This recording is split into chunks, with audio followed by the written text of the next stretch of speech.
नमस्ते दोस्तों, आइए आज हम बेदर्द मोहब्बत के अगले भाग को सुनते हैं। मोना स्टेज पर बहुत ही खुश और खूबसूरत नजर आ रही थी। मोना हाथ जोड़ सबको नमस्ते करती है और हाथ में माइक पकड़कर आगे बोलती है। आप सबका बहुत शुक्रिया मेरे शादी में शामिल होने के लिए। मैं बहुत खुश हूँ आप सब अपना कीमती समय देकर यहाँ आए, पर मुझे ये बात कहने में बहुत ही बुरा लग रहा है कि अभिजीत यहाँ मौजूद नहीं है। वह इस शादी में नहीं आ सकता। मोना की यह बात सुन सब हैरान हो जाते हैं कि दूल्हा यहाँ मौजूद ही नहीं है, न इस शादी में आ सकता है। सब एक दूसरे से बात करने लगते हैं। यहाँ पर मानो हड़कंप ही मच जाता है। उसे भी ज़्यादा हैरानी की बात ये थी कि मोना ये बात बहुत आराम और मुस्कुराते हुए सबको बता रही थी। एक रिपोर्टर सवाल करती हुई बोली, मिस मोना, आपके कहने का क्या मतलब है? क्या आप मिस्टर अभिजीत बजाज के साथ अपना शादी तोड़ रही हैं? रिपोर्टर की बात सुन मोना हंसी और आगे बोली, आप लोग कुछ ज़्यादा ही सोच रहे हैं। मेरा कहने का मतलब था कि अभिजीत को बहुत ज़रूरी काम आ गया, इस कारण वो यहाँ अब मौजूद नहीं है। उसने आप लोगों से अपनी गलती के लिए माफ़ी भी मांगी है। उम्मीद है आप सब उसे माफ़ कर देंगे। रही बात मेरी और अभिजीत की शादी की, तो हम दोनों ने तो पहले ही एक दूसरे से कोर्ट मैरिज कर लिए हैं। ये शादी तो बस एक जरिया था आप लोगों की जानकारी के लिए कि मैं और अभिजीत दोनों पति पत्नी हैं। मैं चाहूँगी कि आप लोग हम दोनों को अपनी नई लाइफ के लिए बहुत सारे आशीर्वाद दें, ताकि हम दोनों हमेशा एक साथ खुश रहें। आप सब खाना खा के ही जाइएगा। Thank you so much. इतना बोल मोना मुस्कुराते हुई वहाँ से चली जाती है। रिपोर्टर मोना से सवाल जवाब करना चाहते थे, पर सिंघानिया फैमिली के बॉडीगार्ड ऐसा करने से रोक देते हैं। दूसरी तरफ अभिजीत मोना की बात सुन गुस्से से लाल हो गया था। उसकी आंखें में इस वक्त खून उतर रहा था। वह इस वक्त खड़ा यमराज की तरह दिख रहा था। ऐसा भी मोना की बात सुन बहुत हैरान थी। वह इतनी हैरान थी, मोना की बात सुन किस तरह रिएक्ट करे उसे समझ ही नहीं आ रहा था। वह पूरा हिम्मत जुटाकर अभिजीत से सवाल करती है, क्या मोना सच कह रही है? तुम लोगों ने कोर्ट मैरिज कर लिए हैं, पर तुम तो उसके साथ शादी नहीं करना चाहते थे, तो फिर ये?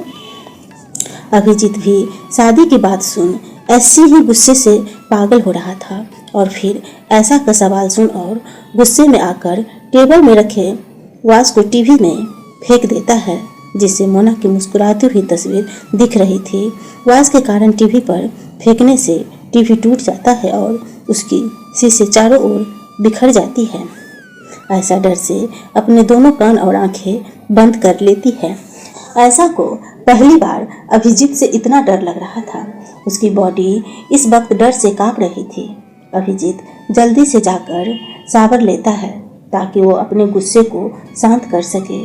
फिर टी शर्ट और कैजुअल ट्राउजर और ब्लू कलर की हुडी पहन लेता है। जाने से पहले कमरे में रखे अपने फोन, वॉलेट और मुंह पर मास्क लगा लेता है। कमरे से निकलने लगता है।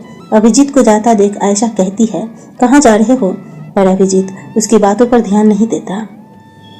कमरे के दरवाजा तेज आवाज के साथ बंद करके वहां से लिफ्ट की तरफ जाता है। पार्किंग में जाकर अपना कार स्टार्ट करके होटल से निकल जाता है। अभिजीत का हाव भाव इस वक्त बहुत अजीब था। उसकी कार इस वक्त हवा को चीरती हुई रोड पर दौड़ रही थी। अभिजीत शहर से बाहर बने एक आलीशान मैंशन के मेन गेट के अंदर जाता है। कार से उतरकर सीधे मैंशन के अंदर जाता है। वहाँ की बटरल इतनी रात अभिजीत को इस वक्त वहाँ देख सवाल करती है, सर आप इस वक्त इतनी रात में? अभिजीत कुछ जवाब नहीं देता है बटलर को, और देवेंद्र चिल्लाने लगता है। बटलर परेशान होकर बोलती है, प्लीज सर चिल्लाइए मत, सर और मैडम सो रहे हैं। अभिजीत फिर चिल्लाना बंद नहीं करता है। देवेंद्र गुस्से से अभिजीत के पास भाग के आता है।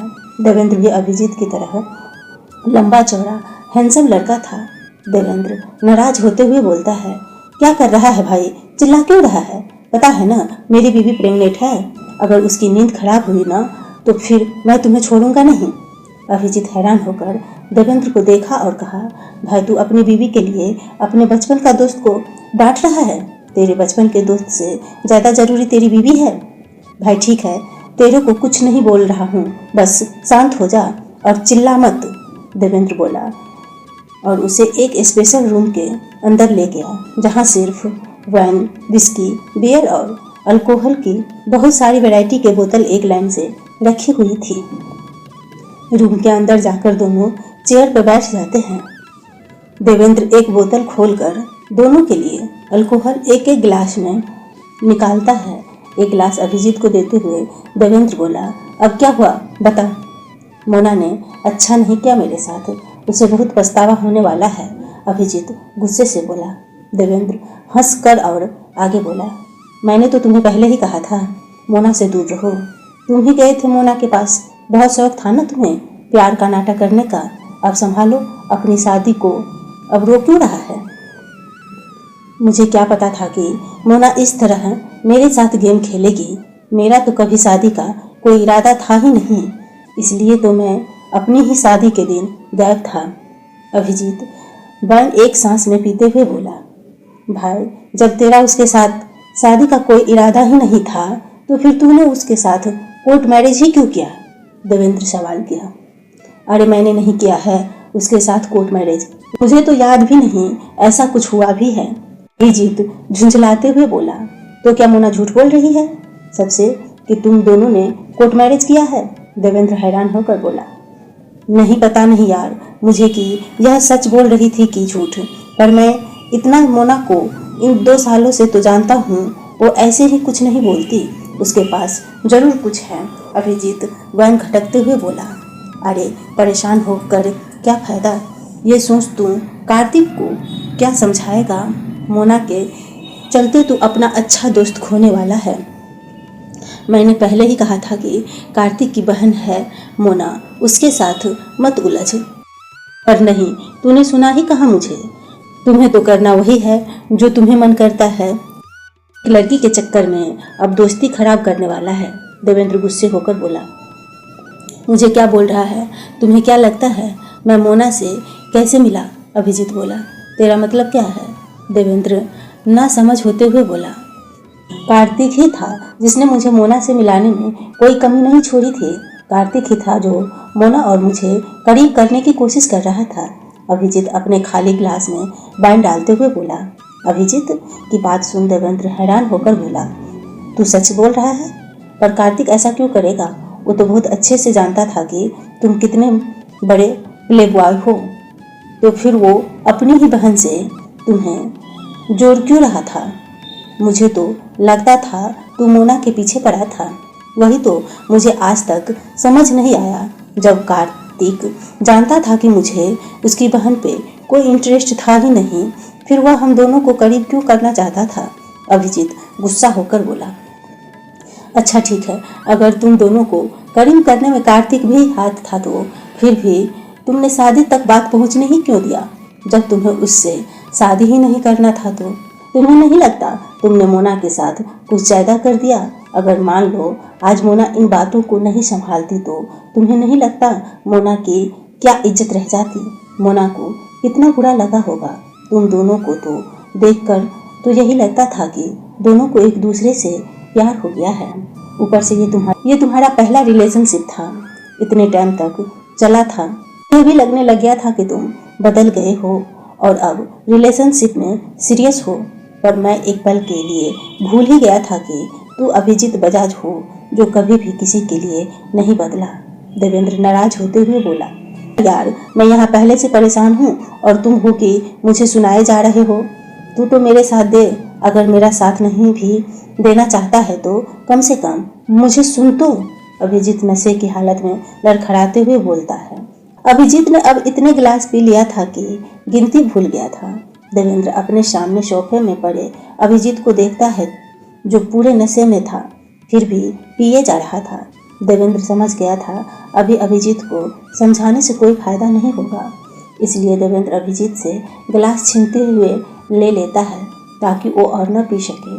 पर अभिजीत जिद करते हुए बोलता है, तू क्या कर रहा है? मुझे और पीना है। बस कर, बहुत पी लिया। अब चुपचाप अपने घर जा और सो जा, देवेंद्र बोलता है। तू मुझे घर जाने को बोल रहा है? अभिजीत गुस्से से लड़खड़ाते हुए सोफे से उठता है और देवेंद्र की तरफ गुस्से से चिल्लाता है और फिर लड़खड़ाकर वापस सोफे पर गिर जाता है और बड़बड़ाने लगता है। सिंघानिया फैमिली के मेंशन में जितना चहल पहल था सब शांत हो गया था। सब मेहमान चले गए थे। मेंशन में अब सिंघानिया फैमिली ही मौजूद थी। मोना को इतनी रात मेंशन से बाहर जाते देख यामिनी जी मोना को रोकती हुई बोली, मोना कहाँ जा रही हो इतनी रात में? अपने पति का घर जा रही हूँ माँ, अब से वही मेरा घर है। मोना बिना कोई एक्सप्रेशन से बोली। मोना की बात सुन यामिनी जी सोच में पड़ गई कि वह क्या बोले। फिर भी मोना को रोकते हुए बोली, पर बेटा रात के 12 बज रहे हैं, इतनी रात मत जाओ, कल चली जाना। नहीं माँ, मुझे अभी इसी वक्त जाना है। ठीक है, अगर तुम अभी जाना चाहती हो तो चलो मैं तुम्हें छोड़कर आता हूँ, कार्तिक बोला। नहीं, मैं चली जाऊँगी, आप लोग आराम कीजिए, बहुत रात हो गया है, मैं अपना ध्यान रख लूँगी, आप लोग चिंता मत कीजिए। इतना बोलकर मोना कार में बैठती है और कार स्टार्ट करके वहाँ से निकल जाती है। इधर मोना के निकलते ही यामिनी जी रोने लगती है। दिया यामिनी जी को गले लगाकर बोलती है, माँ क्यों रो रही हो, सब ठीक है।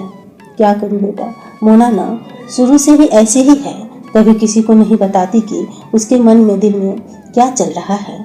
अगर उसे कुछ बुरा भी लगता है तो मन में छिपा लेती है, पर कभी किसी को दिखाती नहीं। उसके लिए बहुत बुरा लगता है कि मेरी बच्ची ने शुरू से ही बहुत कुछ सहा है, कम से कम अब तो उसे खुशी मिले।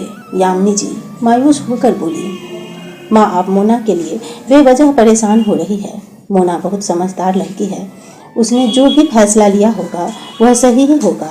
आप परेशान मत हो, हम सब मोना के साथ हैं, उसकी हर ज़रूरत में उसके साथ खड़े हैं। आप जाइए, अब सो जाइए, बहुत रात हो गई है। कार्तिक अपनी माँ को समझाते हुए बोला। मोना गुस्से से खाली रोड में अपनी कार दौड़ा रही थी। उसकी आंखें पूरी लाल हो गई थी। उसकी आंखों से आंसू निकलना चाहते थे, पर मोना आंसू निकलने नहीं देना चाहती थी। मोना को इस वक्त उसके सीने में बहुत दर्द महसूस हो रहा था। फिर भी उसके कार की स्पीड बहुत तेज थी। रोड पूरा खाली था, जिस पर सिर्फ मोना की कार चलने की आवाज़ आ रही थी। मोना अचानक से अपने कार का ब्रेक लगाती है जब उसे एहसास होता है कि रोड के बीच में कोई खड़ा है। मोना का कार इतने स्पीड था कि मोना के अचानक ब्रेक लगने से खाली रोड में टायर की चिरकती हुई आवाज़ वहाँ गूंज जाती है। मोना भी अचानक ब्रेक लगने से झटका से आगे झुक जाती है, पर खैर उसे कहीं चोट नहीं लगता है। वो अपना सिर उठाकर सामने देखती है, जो उसके कार के सामने पीट करके खड़ा था। मोना सोचती है कि ये कौन खड़ा है बीच रोड में, और उस शख्स को देखने के लिए ड्राइविंग सीट का बेल्ट हटाकर कार से निकलती है। इस कहानी के इस भाग में बस इतना ही। मिलते हम कहानी के अगले भाग में, तब तक के लिए नमस्कार।